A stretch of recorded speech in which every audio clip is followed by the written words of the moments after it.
Bonjour à tous et bienvenue à cette première vidéo qui sera réalisée par la mine Master 1 de l'École normale d'enseignement technique et professionnel. Alors aujourd'hui, je suis avec 3 vaillants étudiants de la mine Master 1 justement. Je vais leur laisser la parole pour qu'ils se présentent. On commence avec le monsieur à ma droite. Merci de m'avoir donné la parole. Moi, c'est M. Omar Kamara. Je fais la mine Master 1 et METP. Merci pour votre attention.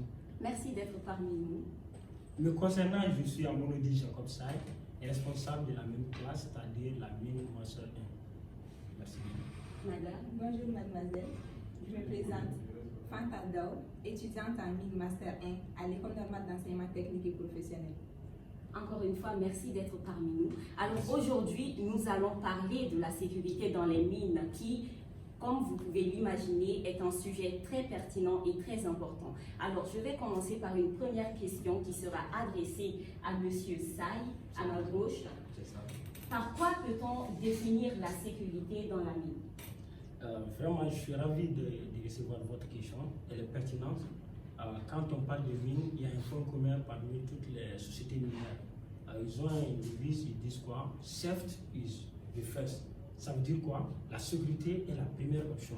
Pour ça, il va falloir maintenir les ouvrages miniers en sécurité pour pouvoir travailler. Donc la mine, la sécurité c'est quoi dans une mine? C'est l'ensemble des procédures que la société va mettre en place pour sécuriser ses ouvrages, pour sécuriser la modification qui se fera au niveau de la terre. C'est ça. Merci beaucoup, M. Saï. Merci. Je me tourne vers M. Kamara. Alors, il a parlé de procédures mises en place par la mine pour stabiliser et permettre la sécurité des travailleurs. Est-ce que vous pouvez nous expliquer en quoi va consister cette sécurité? Quelles sont justement ces procédures et ces mécanismes que la mine va appliquer pour sa sécurité? Merci pour votre question, mademoiselle Dao.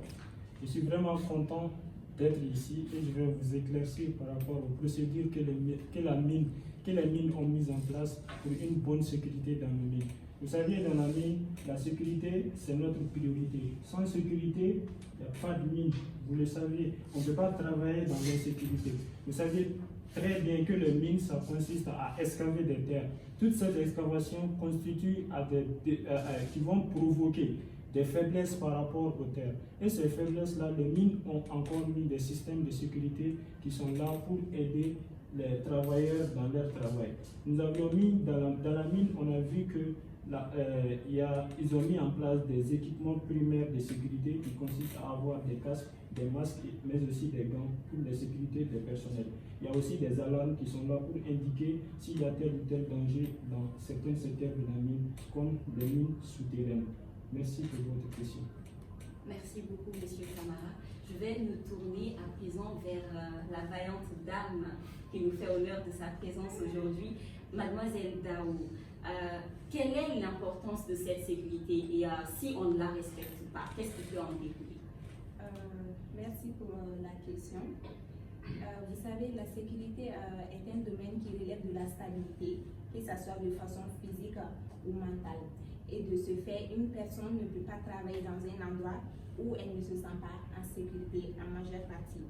Comme M. Saï l'a si bien dit, la sécurité avant tout. Dans les mines, c'est primordial pour qu'une personne puisse travailler avec les instabilités que monsieur vient de mentionner, avec les grandeurs ou autres.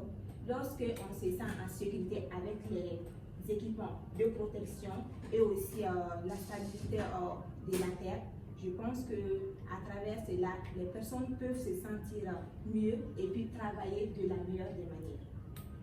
Merci beaucoup, Mademoiselle Dao. Je vais revenir vers M. Saï. Pouvez-vous nous dire, au vu et après l'attente, l'écoute, je veux dire, de tout ce que vos camarades ont dit, pensez-vous que la sécurité dans les mines du Mali est au niveau fixe? Est-ce qu'elle est respectée? Merci bien, mademoiselle Dao. Je suis vraiment content de la question puisque c'est vraiment un fardeau. C'est lourd à porter, il va falloir que nous résolvons ces genres de problèmes. Comme l'ont si bien dit mademoiselle Dao, Fanta et puis M. Kamara Oumar, déjà en venant sur terre, en étant sur place, nous agissons en amenant des modifications au niveau de la terre. Et quand on voit la loi de la réciprocité, il y a des forces qui vont se faire au niveau du talus, au niveau des parois. Donc, ce qui va pousser le tout à se diriger vers les villes. Maintenant, si nous ne respectons pas ces consignes, ça peut engendrer des problèmes à notre niveau. Donc, ce que nous devons faire, obligatoirement, est-ce que c'est fait? Je pense que c'est vraiment, vraiment bien fait. Sinon, sans cela, je pense que l'exploitation jusqu'à ce niveau n'allait pas avoir lieu. Donc, les ouvriers, les ingénieurs font de l'année pour le respect de ces consignes.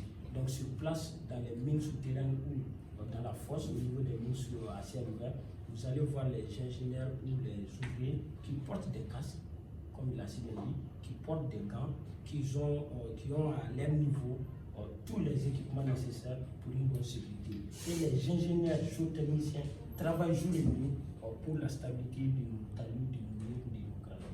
Merci. Merci beaucoup. C'est ce qui met donc fin à ce mini-débat que nous avons eu avec les étudiants de l'École normale d'enseignement technique et professionnel dans l'option mine. Merci de nous avoir regardés.